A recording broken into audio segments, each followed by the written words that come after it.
बोलिए सद्गुरुदेव की जय। संत समाज की जय।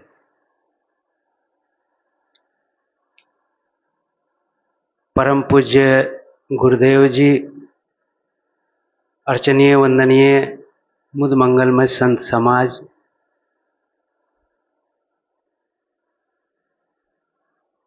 नाम तो किसी और संत का लिखा है,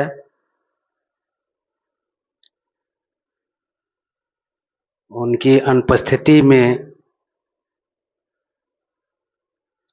कुछ देर विचार प्रस्तुत हैं।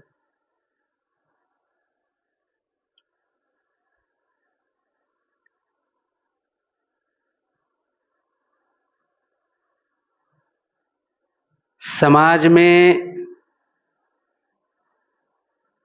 दो तरह के लोग होते हैं, एक अंधविश्वासी और दूसरा वैज्ञानिक दृष्टिकोण रखने वाले।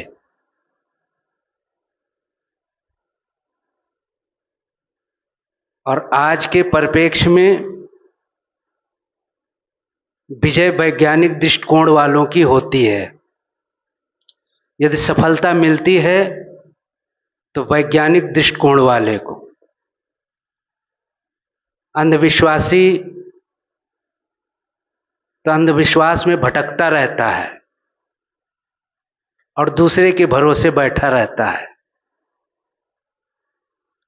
अंधविश्वासी का मतलब है चमत्कार, देव गोसैया, स्वयं कुछ ना करना, भगवान के भरोसे बैठे रहना, स्वयं साधना ना करना, गुरु जी की कृपा होगी तभी हमारी मुक्ति होगी, ऐसा अंधविश्वासियों का विचार होता है। लेकिन वैज्ञानिक दृष्टिकोण वाला स्वयं पर विश्वास रखता है और स्वयं कुछ कर गुजरने की हिम्मत रखता है और वह सफल भी होता है। इसीलिए वैज्ञानिक लोग कोई भी कार्य करते हैं तो अगर एक बार में सफलता नहीं मिली तो कई बार करते हैं और आखिर अंत में सफल हो ही जाते हैं। और अंधविश्वासी अंधविश्वासी कर्म तो करता है, जिसको अपना इष्ट मानता है, गुरु मानता है, भगवान मानता है, उनके नाम से कुछ करता है, वो पूजा करता है, पाठ करता है, हवन करता है। और यदि उसके काम में सफलता नहीं मिली तो भगवान को बदल देता है। कर्म नहीं बदलता, भगवान को बदल देता है और जीवन भर भगवान बदलते रहते हैं और वहीं के वहीं पड़े रहते हैं। दो स्टूडेंट थे, पढ़ाई पूरी हुई तो स्वाभाविक है पढ़ाई पूरी होने के बाद नौकरी के लिए लोग अप्लाई करते हैं, जॉब के लिए। उन दोनों ने भी किया। समय से इंटरव्यू के लिए बुलावा आया, दोनों ने पढ़ा, डेट देखी, तैयारी बनाया और कहा भाई परसों चलना है तो साथ में निकलेंगे। अच्छी बात है। इंटरव्यू वालों के मन में खुशी भी होती है और भय भी होता है। खुशी इस बात का होता है कि मुझे इंटरव्यू में बुलाया गया है, और भय इस बात का रहता है पता नहीं इंटरव्यू में फेल हो जाऊं तो। इसलिए भय और प्रसन्नता दोनों होती है। तो दोनों ने दूसरे दिन तैयारी की और घर से निकल पड़े। थे स्टूडेंट, विद्यार्थी, पढ़े लिखे, लेकिन उसमें एक वैज्ञानिक दृष्टिकोण वाला था और एक अंधविश्वासी था। जैसे घर से बाहर निकले वैसे ही पड़ोसी ने छींक दिया। जो वैज्ञानिक दृष्टिकोण वाला था वो तो कहा चलो, दूसरे ने कहा नहीं, इसने छींक दिया है, मामला गड़बड़ हो सकता है, थोड़ी देर रुक जाते हैं। उसने कहा भाई हम रुकेंगे नहीं, आपको रुकना है आप रुकिए। तो उसने कहा भाई मैं तो रुकूंगा, छींक दिया है। वो रुक गया। और दूसरा वैज्ञानिक दृष्टिकोण वाला वो बढ़ता गया। अब ये कुछ देर के बाद चलता है, आगे जाता है तो एक महिला खड़ा खाली घड़ा लिए दिखाई पड़ी। ये फिर रुक जाता है, आगे जाता है, नेवला रास्ता काट देता है, बिल्ली रास्ता काट, मतलब जो ये भ्रम है भारत में, उस भ्रम का वो शिकार था, इसलिए हर जगह वो रुकता रहा। और जो वैज्ञानिक दृष्टिकोण वाला था वह सीधा पहुंच जाता है इंटरव्यू की जगह पर। ऑफिस पहुंचता है, जाता है, इंटरव्यू में पास हो जाता है। इंटरव्यू में पास होता है और ये अंधविश्वासी ये जाता है तो लेट हो जाता है, क्योंकि थोड़ी थोड़ी देर रुकता रहा हर जगह, तो इसकी बस छूट गई। दूसरी बस में गया तो वहां तो ऑफिस के दरवाजे पर एक बोर्ड लगा था, नो वैकेंसी, मतलब अब जगह खाली नहीं है। और इतने में वो अंदर से निकला तो बोला क्या हुआ भाई? बोला कि मेरा तो इंटरव्यू हो गया है, मैं पास भी हो गया हूं। और जब बोर्ड देखा तो कहा अब जगह नहीं है, मतलब नौकरी के लिए जितने लड़के चाहिए थे अब उनकी पूर्ति हो गई है। तो अब ये बेचारा इतना पछताया, इतना पछताया कि काश मैं भी तुम्हारे साथ चलता तो कितना बढ़िया होता। मैं भी इन अंधविश्वास में नहीं पड़ता कि बिल्ली रास्ता काट देती है, कोई छींक देता है, खाली घड़ा या बाल्टी लेकर मिल जाता है, इससे कहीं कुछ नहीं होता है। लेकिन आज भी भारत में ये बात मानने वाले हैं, और उसमें ये भी नहीं कहा जा सकता कि जो अनपढ़ हैं वे, पढ़े लिखे लोग ये सब मानते हैं और इसी के सहारे वो अपना जीवन चलाते हैं और कहते हैं कि महाराज अगर ऐसा कहीं हुआ तो कोई भी गड़बड़ हो सकती है, कोई भी नुकसान हो सकता है। सदगुरु कबीर ने तो कहा तंत्र मंत्र सब झूठ है, मत भरमो सब कोय, सार शब्द जाने बिना हंसा चला भिगोए। और ये तंत्र मंत्र यंत्र जो भी हैं ये सब पाखंड है। इनके बल से यदि कुछ होता, इनके बल से यदि कुछ होता तो आज भारत में गरीबी नहीं होती, कोई रोगी नहीं होता और भारत में हॉस्पिटल की जरूरत नहीं होती। और इतना कुछ होते हुए भारत में लोग बीमार पड़ते हैं, बड़े बड़े हॉस्पिटल बनाए जाते हैं। आजकल तो एम्स बनाए जाते हैं। एम्स हॉस्पिटल का मतलब ही है कि वहां कैसा भी रोगी आए, अगर या तो वो ठीक होके जाएगा या तो फिर वही मुर्दा हो जाएगा, दो में से एक। इतना पावर होता है डॉक्टरों के पास, इतनी दवाइयां बनी हैं कि अगर कोई गया है तो उसके रोग को ठीक करके ही बाहर निकाला जाएगा या फिर वहीं वो दम तोड़ देगा। तो इतना कुछ क्यों किया जाता है? अगर आपके चमत्कार करने से, आपके मंत्र के द्वारा या आपके कर्मकांड करने से सुख और समृद्धि बढ़ती है तो बढ़ना चाहिए। पर कहां बढ़ रहा है?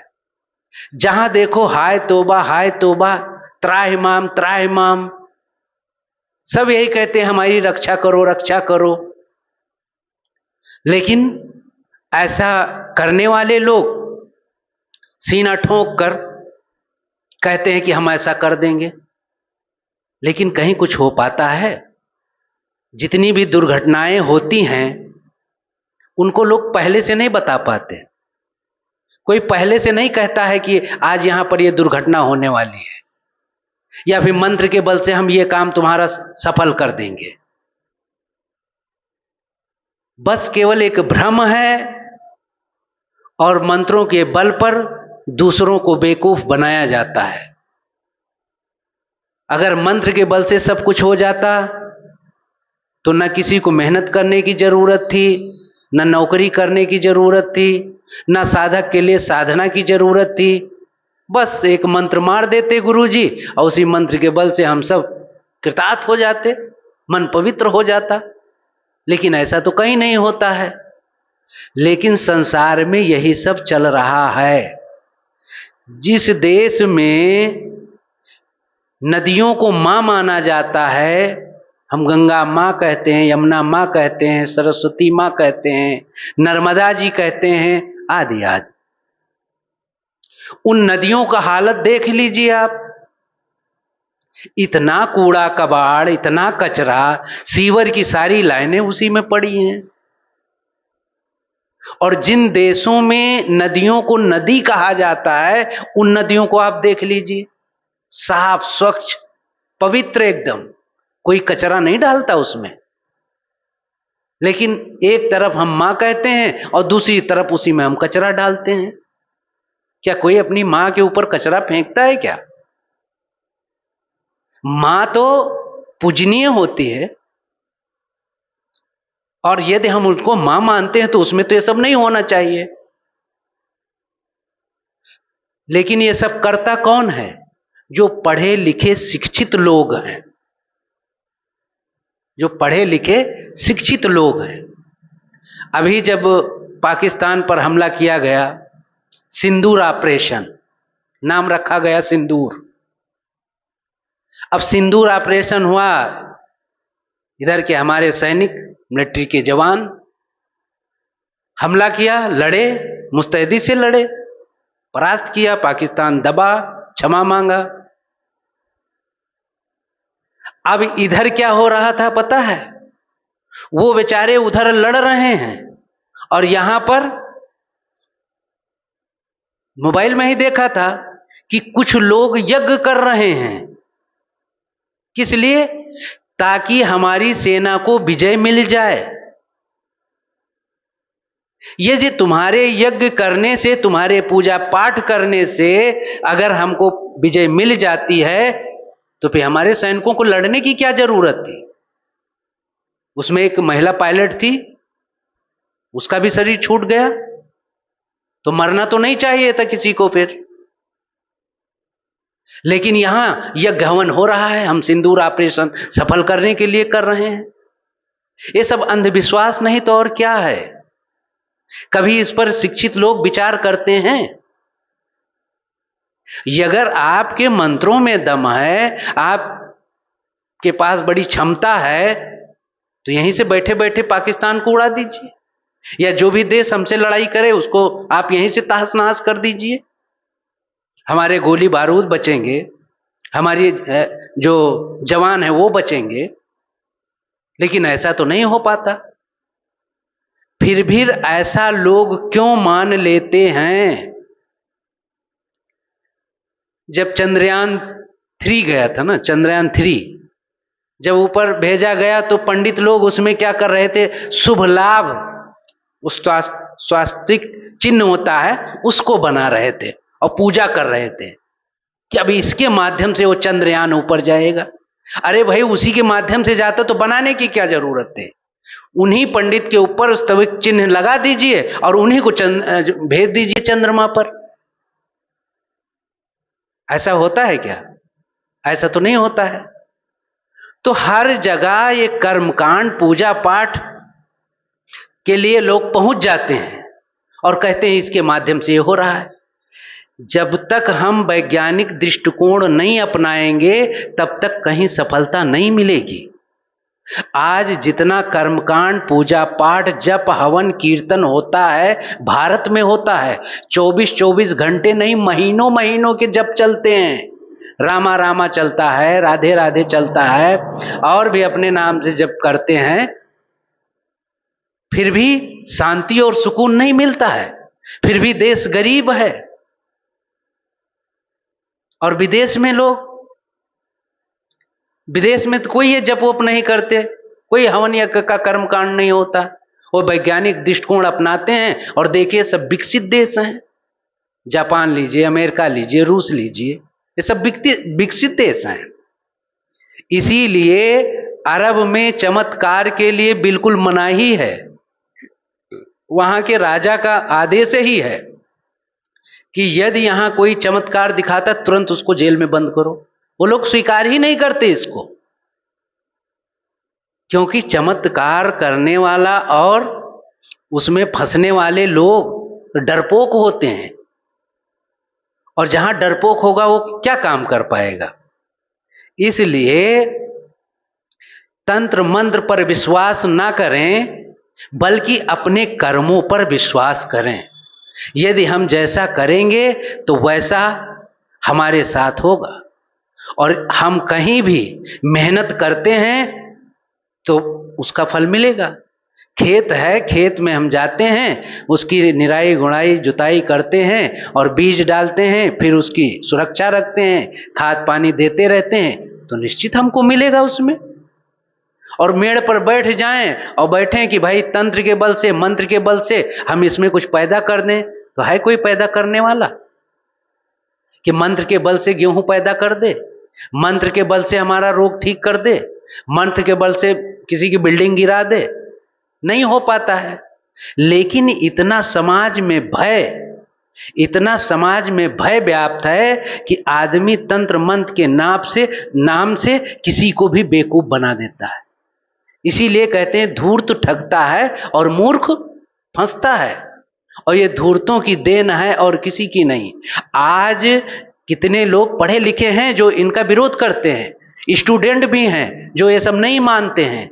वो तो कहते हैं हम विज्ञान को मानते हैं, और विज्ञान यही कहता है मेहनत करिए, जो कुछ भी होगा वो हमारे मेहनत से होगा। और सच भी है, वैज्ञानिक लोग कितनी मेहनत करते हैं, कितना परिश्रम करते हैं, कितना प्रयोग करते हैं, तब जाके कहीं सफलता मिलती है। और यहाँ बस खाली मंत्र के बल से हम पार पाना चाहते हैं। यदि मंत्र के बल से सब कुछ होता तो आज कोई गरीब नहीं होता। ये जो मंत्र का झांसा देते हैं, ये सब कर देते, कोई दुखी नहीं होता। और जो लोग मंत्र के बल पर दूसरे की सुरक्षा का बीड़ा उठाते हैं, उन्हीं के घर में जब लोग बीमार पड़ते हैं तो कहाँ ले जाते हैं पता है? भारत के हॉस्पिटल में नहीं, विदेशों के हॉस्पिटल में भर्ती हो जाते हैं। जो दूसरे को मंत्र के बल से या आशीर्वाद के बल से ठीक करने के लिए उतावले रहते हैं, जब उन पर बीमारी आती है तो उनका मंत्र काम नहीं करता है। एक संस्मरण सुनाऊं। मैं एक गांव के किनारे कुछ दिन रहा। जानते हो हर गांव में एक तंत्र मंत्र का बड़ा बोलबाला रहता है।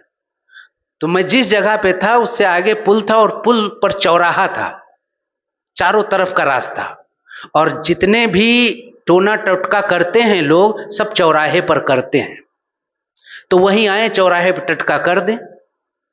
टोटका का मतलब वही सब धूप अगरबत्ती फूल और कुछ नारियल, कहीं कहीं कभी कभी तो सुअर का बच्चा काट देते थे, बकरी का बच्चा काट देते थे, तीतर काट देते थे, ये सब तांत्रिक लोग। तो वहां के गांव के लोग सब डरते थे। लेकिन मैं जब वहां रहने लगा तो धीरे धीरे बताया लोगों को कि इससे कहीं कुछ होता नहीं है। तो गांव वाले आते बच्चे और कहते क्या महाराज जी आप उस टोटके को नांग सकते हैं? मैं कहता बिल्कुल। खड़ाऊ पहनता और चला जाता, और जाके वो जो टोटका रहता था उसको 7 बार नांग देता, मतलब ऐसे ऐसे करके नांगना बोलते हैं। और नांग दिया, आया, हमको कुछ नहीं हुआ। तो उन लोगों को विश्वास हुआ कि अरे बाबा जी तो नांग गए, इसमें कुछ नहीं हुआ। धीरे धीरे वहां का ये अंधविश्वास हमने मिटाया, बच्चों के मन से भय दूर किया। बच्चे अब उस चौराहे से उस पार जाने लगे खेलने के लिए, शाम तक बैठे रहते, और कभी कभी सात्विक टोटका करते हैं। एक होता है कि हिंसकी, उसमें सुअर का बच्चा काट देते हैं, बकरी है, मुर्गी है, तीतर है, ये काट देते। और कोई कोई सात्विक होता है, फूल रखेंगे, शरबत रखेंगे, मिठाई बढ़िया रखेंगे, इस तरह से धूप बत्ती जलाएंगे, नारियल रखेंगे। तो जो मिठाई रहती थी, मैं एक बार उठा के लाया और सब बच्चों को बांट दिया। उसके बाद जितने टोटका होते थे सब गांव के बच्चे मिठाई खा लेते थे और लाते थे, मेरी ही कुटिया पे खाते थे, वहीं पानी पीते थे। गांव के लोगों को इतना विश्वास हो गया कि अब महाराज जी आ गए तो यहाँ का ये सब कुछ भाग गया है, यहाँ कोई टोना टोटका नहीं चलेगा। ऐसा उन लोगों के अंदर दृढ़ विश्वास हो गया। समय से एक देखा होगा, गांव में आते हैं समय से धान कटता है, गेहूं कटता है, तब मतलब ये 6 महीने में एक राउंड मारते हैं और कहेंगे मैं फला देवी के स्थान से आया हूं।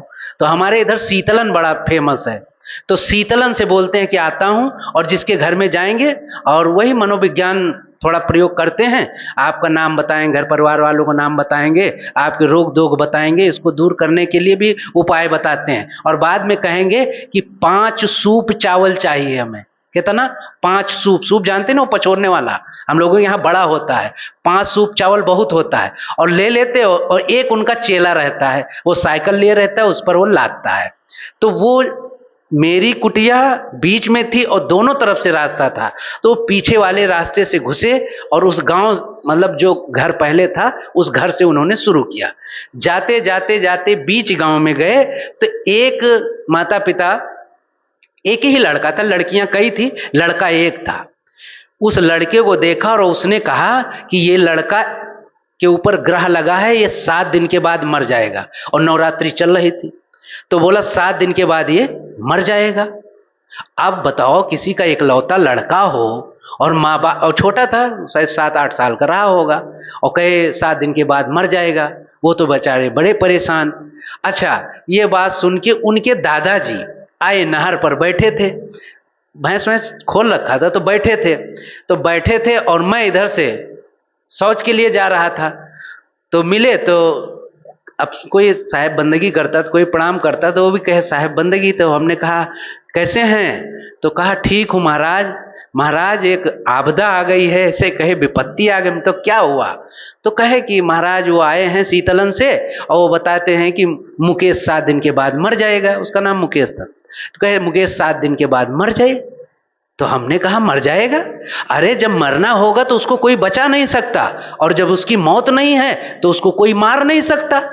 सदगुरु कबीर की ये साखी याद करें, जाको राखो साइया, मार सके ना कोई, और बाल न बांका कर सके जो जग बैरी होए। तो मैंने उनसे कहा तुम जाओ और उसको, पंडित को बुलाना, वो जो आया है तांत्रिक, उसको मेरे पास लेके आओ, और उनको कुछ देना मत, वो जो भी चावल वगैरह मांगते हैं देना मत। एक लड़का था रामनाथ, तो वो आया, हमने कहा जाओ उनको बुला के लाओ मेरे पास। तो लेकिन उनको ये मत बताना कि वो संत हैं, उनको ये बताओ कि एक आदमी यहाँ रहता है, वो बीमार है, तो उसको भी आप देख लीजिए, तब आएंगे। अगर संत बताओगे तो नहीं आएंगे। तो वो किसी तरह से उनको लेकर के आया और दोनों लोग आए। मैं झाड़ू लगा रहा था, रामनाथ आया, मेरी झाड़ू ले लिया, झाड़ू लगाने लगा। और भी लोग आए गांव में पीछे पीछे, और कुर्सी रखी थी, कुर्सी रख दिया खोल के, फोल्डिंग वाली। मैं बैठ गया। और उस समय मैं यहाँ आया हूँ तो लोग जानते हैं कि मेरा चेहरा और शरीर बिल्कुल कमजोर हो गया था, बाल बड़े बड़े, आंखें धसी धसी, चेहरा काला, लेकिन आवाज में मेरी यही दम थी और चाल में भी दम यही था। और मैं गया, बैठ गया, खड़ा हूँ, पहनता था, खटपट चलता था। वो आए तो मैं कुर्सी बैठा नीचे, हमने कहा बैठ जाइए, बैठ गए। हमने कहा कहाँ से आए हो? तो कहे शीतलन से आया हूँ। हमने कहा कि क्या करते हो? तो कहे मैं भविष्य देखता हूँ, भविष्य बताता हूँ। अच्छा, कितनी पढ़ाई की हो? तो कहे 5वीं तक। सच है, आज का, पहले का 5वीं पढ़ा पंडित आज के कॉलेज पढ़े लोगों को बेवकूफ बनाता है। वो 5वीं पढ़ा है, कैसे ठगता है, और वो कॉलेज करके आए हैं फिर भी उसके झांसे में आ जाते हैं। तो हमने कहा, सिर ऊपर किया, पीपल की तरफ देखा आंखें बंद करके, और हमने कहा अच्छा बताओ तुम्हारे साथ 5 मिनट बाद क्या होने वाला है? तो वो तो थोड़ा घबराया, अब वो नहीं समझ पाया क्या होगा। फिर शांत रहा। मैंने कहा कि परा विद्या पढ़ी है? नहीं पढ़ा हूं महाराज। अपरा विद्या पढ़ी है? नहीं पढ़ा हूं महाराज। देखिए, ऐसे चमत्कारी लोगों को आप के पास अगर बोलने की क्षमता है तो आप घुमा दीजिए उनको, नहीं तो वो तुमको भयभीत कर देगा। और वो भयभीत करता है तो अपना पूरा पावर दिखाता है, लेकिन आप उसके ऊपर हावी हो जाओ तो फिर दब जाता है। ना वो परा विद्या जानता था, ना अपरा विद्या। उपनिषद तो पढ़ा नहीं था, 5वीं तक पढ़ा था। इसीलिए मैंने उससे पहले पढ़ाई पूछी, अगर ज्यादा पढ़ा होगा तो कहीं और से बात करूंगा। और उतनी बात में ही वो इतना घबरा गया कि वो तो लंबी दंडवत कर दिया, मतलब लेट गया। और लेट गया तो सब गांव वाले कहने लगे कि अरे बाबा, अभी तो तुम हमारा भविष्य बताने गए थे, मुकेश को बता रहे थे मर जाएगा ये वो, और अब महाराज जी के सामने आप मतलब नतमस्तक हो गए। तो उसने कहा महाराज जी हम और कुछ नहीं जानते। तो हमने कहा कितने लोगों के यहाँ से चावल लिया? तो कहे महाराज 2 घर से लिया, तीसरे घर गया था तो आप कहिए रामनाथ को बताया या भैया हमको बुला के यहाँ ले आए।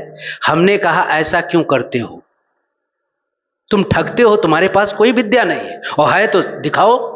नहीं मैं अपनी शक्ति दिखाऊं?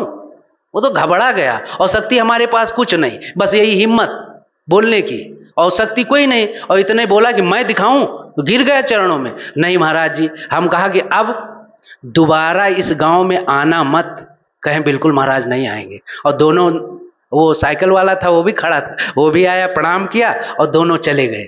गांव वाले इतना हंसे और कहे महाराज वहां इतना बड़ा बनता था कि ये कर दूंगा वो कर दूंगा, आपके आगे आया तो भीगी बिल्ली बन गया। हमने कहा भाई यही सब आप सबके भीतर होना चाहिए। मुकेश के मम्मी पापा को बताया कि आज के बाद कभी भी कोई आए और इस तरह से झांसा दे तो बोलो भैया ठीक है, उसको मरना होगा तो मर जाएगा, आखिर मरना एक ही बार है, रो लेंगे और क्या होगा। लेकिन कभी ऐसे लोगों के चक्कर में मत फंसना। तो ये भारत में इतना व्याप्त है और फिर भी लोग नहीं सुधर रहे हैं, लोग वहीं भागते हैं। आप सीधा सच्चा रास्ता बताओ कबीर साहब का, तो कहते हैं तो कबीर तो कुछ मानते नहीं। कबीर साहब मानते नहीं, कबीर साहब जानते थे, उनके जीवन का अनुभव था कि इससे कहीं कुछ होता नहीं है। इसलिए वो कह सके कि तंत्र मंत्र सब झूठ है, मत भरमो सब कोय, सार शब्द जाने बिना हंसा चले बिकोय। सार शब्द समझ लो, सार के सार वाणी कहीं से भी लीजिए। बहुत लोग पूछते हैं कि महाराज सार शब्द क्या है? अरे सार शब्द, बीजक में सार शब्द कौन सा है पूछेंगे, बीजक में सार शब्द कौन सा है? अरे सब सार शब्द है। जो निर्णय युक्त वाणी वो सब सार है, और उसी सार को गह के हमको चलना है। कबीर साहब ने कहा सार सार को गह रहे, थोथा दे उड़ाए। तो इसलिए यदि समाज में आगे बढ़ना है, किसी दिशा में उन्नति करना है, तो मनोवैज्ञानिक दृष्टिकोण अपनाएं। किसी चमत्कार में, किसी अंधविश्वास में, किसी तंत्र मंत्र के चक्कर में ना पड़े। और अगर इनसे कुछ होता तो ये करने वाले बड़े सुखी होते, लेकिन इनको देखा जाता है कि ये और रोते हैं और परेशान होते हैं और दूसरे से सहयोग मांगते हैं। तो इनके पास कुछ होता नहीं है, बस केवल एक चतुराई भरी वाणी होती है और उसके माध्यम से वो सामने वाले को भयभीत कर देते हैं। और आदमी भय से, अब वैसे भी वो भयभीत रहता है थोड़ी थोड़ी बातों के लिए, और कहीं मृत्यु की बात कर दो तो क्या पूछना। आज गुरुजी कह ही रहे हैं कि सबसे ज्यादा मृत्यु का भय रहता है। लेकिन जब सदगुरु कबीर की वाणी मिल जाती है तो व्यक्ति को फिर कोई ठग नहीं सकता। यदि सदगुरु कबीर की वाणी हमने पढ़ ली है, समझ ली है और विवेक हो गया है, तब ये समझ लीजिए कि दुनिया का कोई भी, चाहे वो चमत्कारी को हो, चाहे जितना बड़ा पोंगापंथी हो, वो फिर आपसे निपट नहीं सकता है, आगे बढ़ नहीं सकता है। आप उसको कहीं से भी मात दे सकते हैं। और हम तो खूब घूमे इस तरह से, और खूब आंतरिक तांत्रिक जो मिलते थे, और बिंदास मिलता था, हाथ में सोटा, बगल में कूड़ी, चारों दिशा जगीरी में, तवाल पहनता था, खड़ाऊ पहनता था, बाल बड़े बड़े, आदमी देख के ही डर जाता था। और वहां तपस्या के नाम से लोग भयभीत हो जाते हैं, महाराज जी श्राप दे देंगे तो भस्म हो जाओगे, और होता कहीं कुछ नहीं है। किसी के श्राप से कोई मरता नहीं है, न तो श्राप है ना आशीर्वाद है। हमारे अच्छे बुरे कर्म ही हमारे लिए अभिशाप और वरदान, ये दोनों बन जाते हैं। इसलिए अच्छे कर्म करते हुए अंधविश्वास में कभी ना फंसें, और वैज्ञानिक दृष्टिकोण अपनाते हुए, अपनी साधना करते हुए, जिस क्षेत्र में हो वो कार्य करते हुए अपने जीवन को सफल बनाना चाहिए। बस इतना ही कहकर मैं अपनी वाणी को विराम देता हूँ। बोलिए सद्गुरुदेव की जय। साई।